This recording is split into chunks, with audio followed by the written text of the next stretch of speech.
শুভ সন্ধ্যা। Share বাজারের মূল খবর ডেইলি মার্কেট আপডেটে আপনাদের স্বাগতম। সূচক আজ গ্রিন জোনে শেষ হয়েছে এবং 14.91 পয়েন্ট বা 0.32% বৃদ্ধি পেয়ে 4,724 পয়েন্টে স্থির রয়েছে।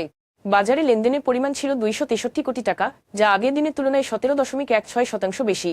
ব্যাংকিং খাত থেকে ব্র্যাক ব্যাংক, সিটি ব্যাংক এবং সোশ্যাল ইসলামী ব্যাংক, খাদ্য ও আনুষঙ্গিক খাত থেকে ব্রিটিশ আমেরিকান টোবাকো এবং তৌফিকা ফুডস এবং লাবেলো আইসক্রিম এবং ওষুধ ও রসায়ন খাত থেকে এশিয়াটিক ল্যাবরেটরিজ, স্কয়ার ফার্মাসিউটিক্যালস এবং বিকন ফার্মাসিউটিক্যালস আজ সূচকের বৃদ্ধিতে মূল ভূমিকা রাখে।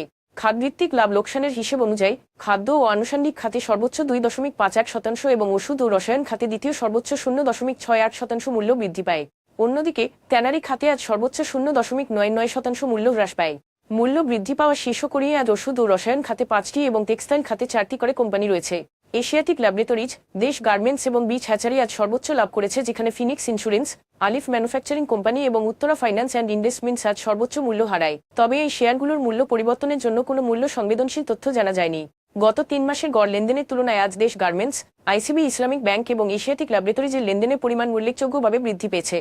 তবে উল্লেখিত শেয়ারগুলোর লেনদেন বৃদ্ধি স্বাভাবিক কোন কারণ জানা যায়নি। আজকের শীর্ষ দুটি খবর: বাংলাদেশের সরকারি খাতের স্বচ্ছতা, জবাবদিহিতা এবং দক্ষতা বৃদ্ধির লক্ষ্যে বিশ্বব্যাংক $250 মিলিয়ন অর্থায়ন অনুমোদন করেছে।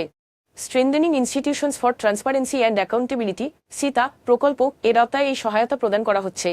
এই প্রকল্পের মাধ্যমে সরকারি খাতের গুরুত্বপূর্ণ কার্যক্রম যেমন তথ্য স্বচ্ছতা, অভ্যন্তরীণ রাজস্ব আদায়, সরকারি বিনিয়োগ ব্যবস্থাপনা, ক্রয় প্রক্রিয়া এবং আর্থিক তদারকি আধুনিকায়ন করা হবে। এই সময়োপযোগী উদ্যোগটি সুশাসনের বৃদ্ধি আরও শক্তিশালী করবে এবং একটি অধিক প্রতিক্রিয়াশীল ও সহনশীল সরকারি প্রশাসন গড়ে তুলতে সহায়ক হবে।